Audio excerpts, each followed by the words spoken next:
YouTube, what's going on? It's your boy Big E, hitting y'all up, man. Hey, happy holidays to each of y'all. Um, Hope y'all enjoy the Christmas. Um, Today is day I'm making this video. It's actually New Year's Eve. New Year's Eve. I'm here in Bellevue, Nebraska. If you don't know where that's at, it's in the Omaha area.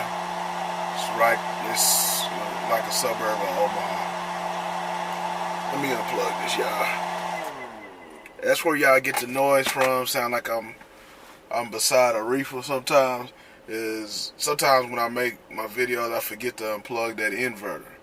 But if y'all didn't hear me, I'm in Bellevue, Nebraska. It's right around Omaha. I'm at Bimbo Bread Company. So I got a load of flour. I think it's like multi-purpose flour or whatever. I picked up this load. When did I pick up this load?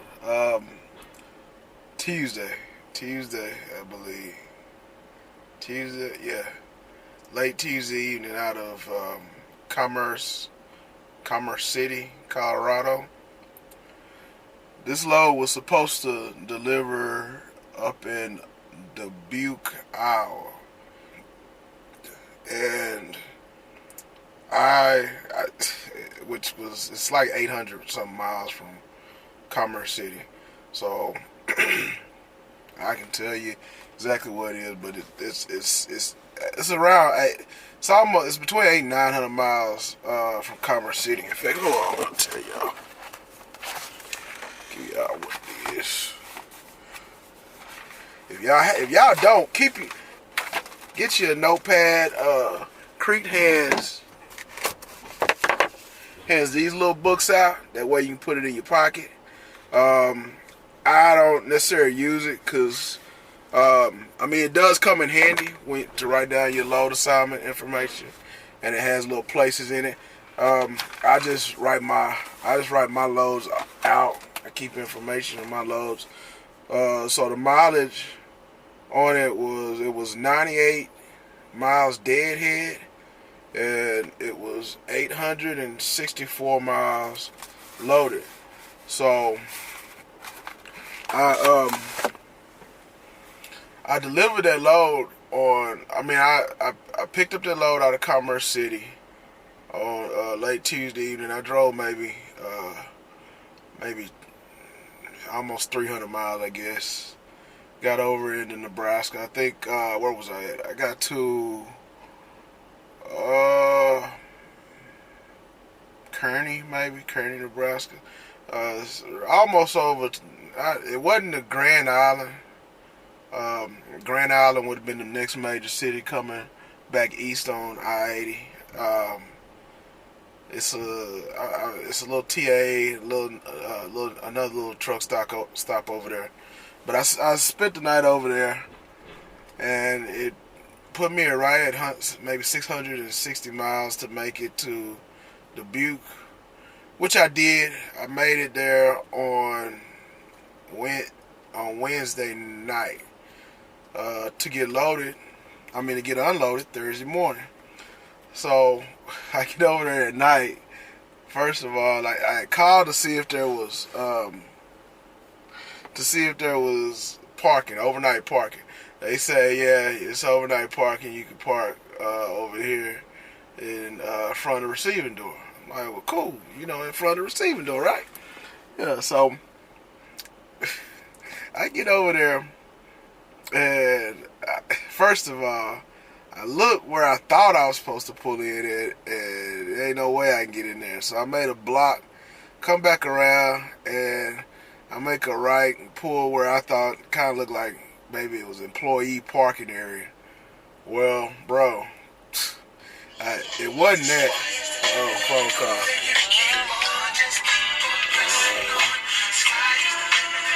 Yeah, hold on.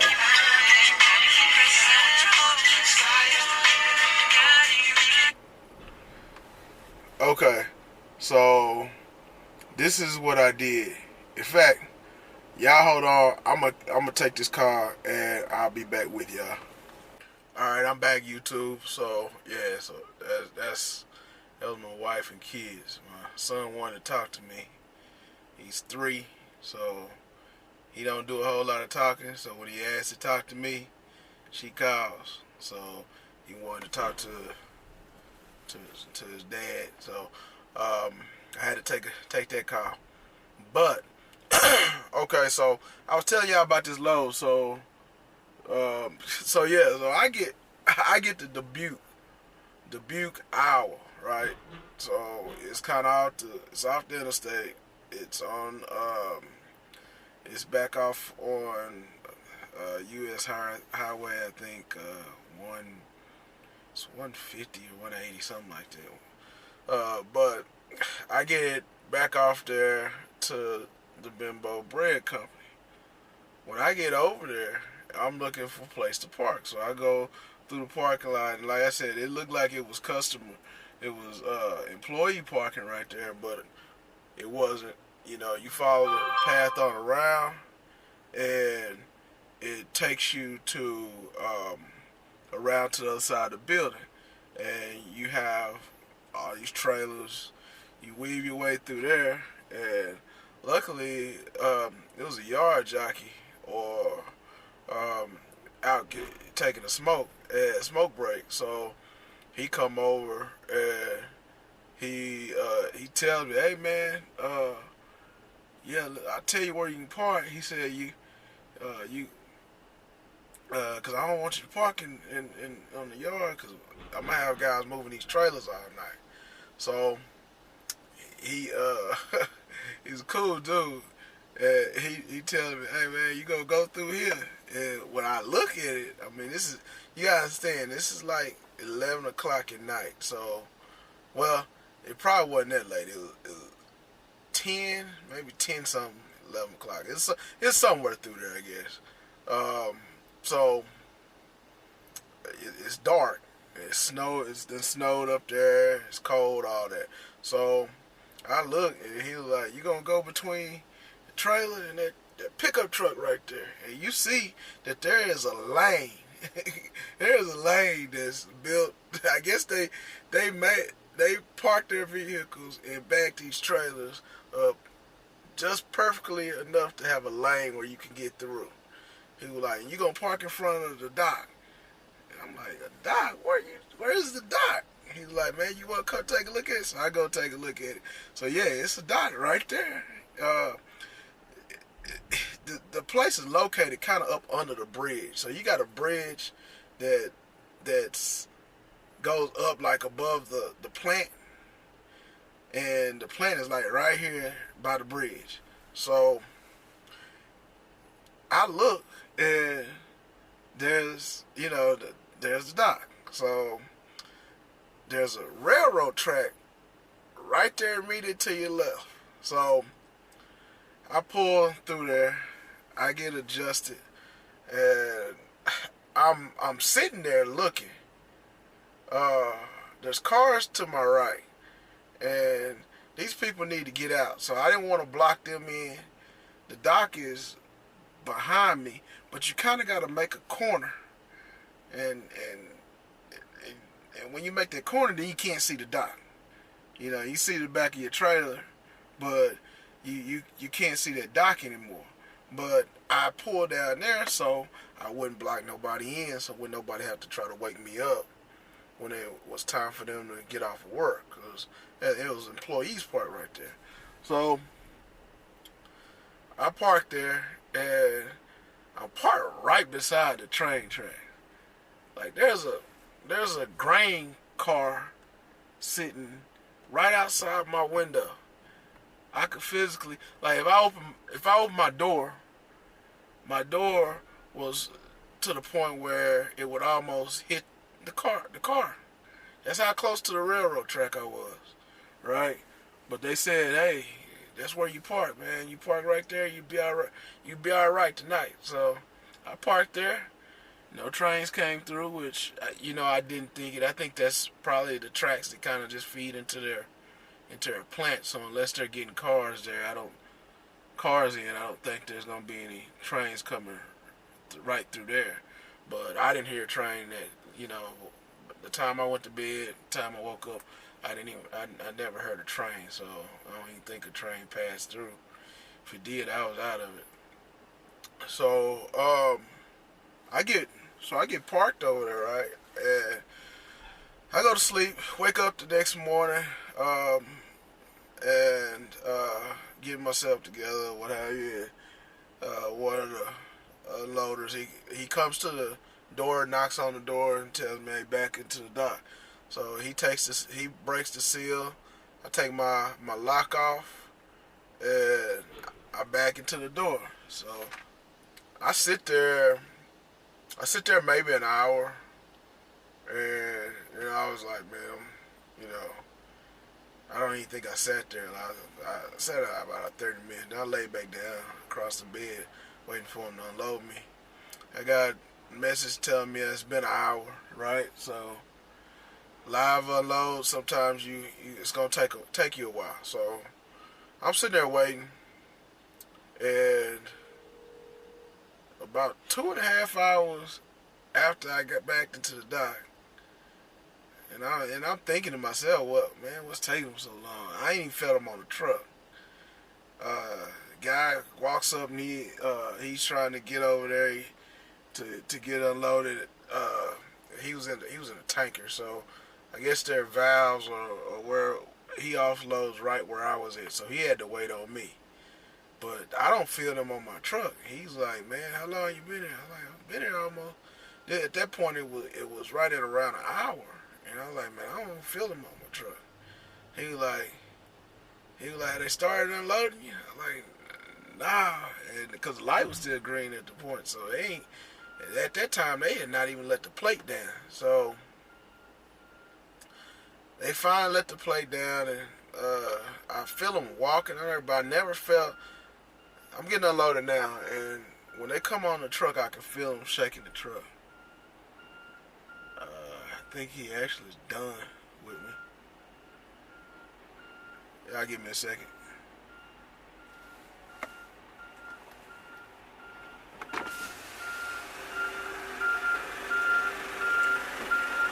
All right, man. All right, I appreciate you, brother. You bet. You have a good one, and have a good New Year. All right, likewise to you. Hey, can I sit here for about 15 minutes?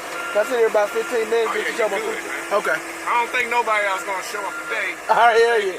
That's it. Hey, I'm the only food that showed up. Oh yeah. Well, I got some tankers I gotta deal with today, but as far as this, at this door, probably it right here. All right, I got you. Take your time. All right, appreciate you. All right, man. All right.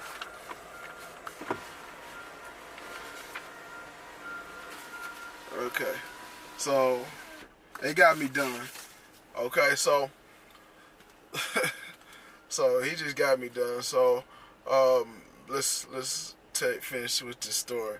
So okay, so this is what happened, man. So I was over there. I got backed in. They took the and they were unload. Well, nobody was unloading me. Like him, I was feeling him when he was coming on and off the trailer with the forklift. I didn't feel that. It felt like somebody came on the trailer, but they wasn't unloading me. It wasn't a forklift. So I'm like, well, they unload me with a pallet jack, but it wasn't even really that heavy. So the dude comes out in about 2.5 hours, maybe 2 hours and 20 minutes, and says, "Well, have you talked to your dispatch?" And I just got some messages right before he walked out that I was about to check when he walked out. And he said, "Well, this load here, they said it should have went to Bellevue, Nebraska." I'm like, "What?" So he was like, "Yeah, it needs to go to Bellevue, Nebraska." So I checked the PeopleNet and start looking at the messages, and apparently my asset manager, my dispatcher, she was out, but her boss, her manager, reached out to me and was telling me, "Hey, can you take this to Bellevue? You know, what would be your ETA? Well, I don't even know. At the time, I didn't even realize where it was, so I had to look it up, and it's gonna take like 6 hours, around about 6 hours or so. So I was gonna be getting there right around when I told them about 4:30. Um, so she was like, okay, well, you can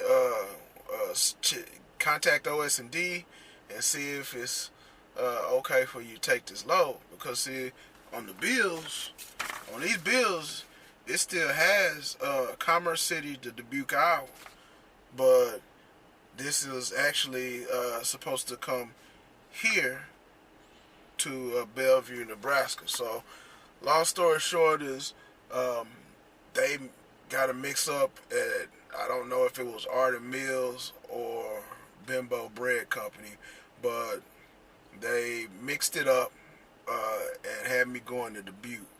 It was 860, whatever I told you, 800 some odd miles up there, and then it was another like 340 or 350 something back over here.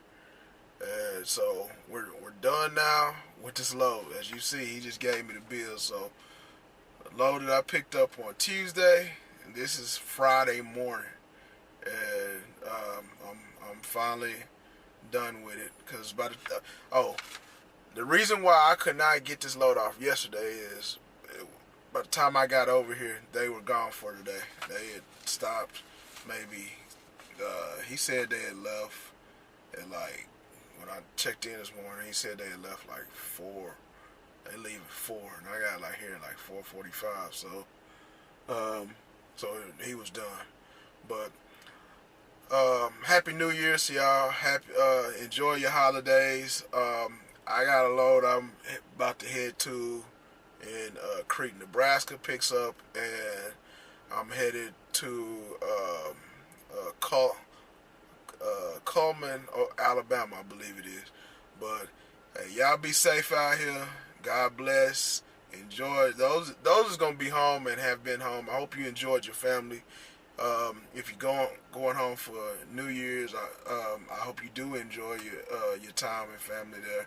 This video will probably get released afterwards, I'm sure, by the time I put it up. But regardless, I hope you have enjoyed your holidays.